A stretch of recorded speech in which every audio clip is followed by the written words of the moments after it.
उन्हाळा स्पेशल आंब्याची आपण आज लस्सी तयार करणार आहोत। अगदी झटपट आणि मुलांच्या आवडीची ही लस्सी तयार होते। रेसिपी शेवटपर्यंत बघा। रेसिपीला लाईक करा, चॅनलला सबस्क्राईब करा, तसेच बेल नोटिफिकेशन पण ऑलवर प्रेस करा। आज आपण मँगो लस्सी तयार करतोय। त्यासाठी मी 2 आंब्याच्या फोडी करून घेतलेल्या आहेत। थोडंसं दूध घेतलंय, अर्धी वाटी दही आणि आवश्यकतेनुसार साखर। ह्या आंब्याच्या फोडी मिक्सर पॉट मध्ये घ्यायच्या। अर्धी वाटी दही टाकते। घरचं बनवलेलं दही आहे हे। दही जर जास्त आंबट असेल तर कमी वापरलं तरी चालतं। ही लस्सी थोडीशी घट्टच असते, फार काही पातळ बनवल्या जात नाही, त्यामुळे त्या प्रमाणातच बनवायची। आणि एक अर्धी वाटीच आपण दूध टाकले। दूध ऑप्शनल आहे, नाही टाकलं तरी चालतं। थोडीशी साखर, 1-2 चमचे। आणि आता हे सर्व जिन्नस मिक्सरला फिरून घ्यायचे।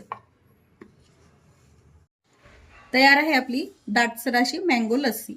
यामध्ये तुम्हाला जर थोडी पातळ हवी असेल तर तुम्ही दूध आणि दह्याचं प्रमाण वाढवू शकता, पण शक्यतो लस्सी ही घट्टच छान लागते।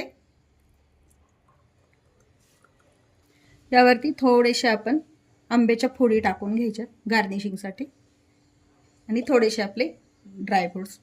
मी इथं बदामाचे काप टाकले, तुम्ही मिक्स ड्रायफ्रुट्सचे पण टाकू शकता। यामध्ये मी बर्फ थोडाही वापरलेला नाही, कारण दूधही थंड होतं आणि आपलं जे दही वापरले ते पण माझं पूर्ण फ्रीज मधलं होतं, त्यामुळे मी बर्फ वापरलेला नाहीये। तुम्हाला जर बर्फाची क्यूब तुम्ही सर्विंग करताना वापरायची असेल तर वापरू शकता। तयार आहे आपली समर स्पेशल मँगो लस्सी। रेसिपीला लाईक करा, चॅनलला सबस्क्राईब करा, तसेच बेल नोटिफिकेशन पण ऑलवर प्रेस करा, म्हणजे तुम्हाला माझ्या प्रत्येक नवीन रेसिपीचं नोटिफिकेशन सर्वात आधी येईल। अशाच नवीन रेसिपी सोबत पुन्हा भेटूया। तोपर्यंत बाय बाय। व्हिडिओ पाहिल्याबद्दल खूप धन्यवाद।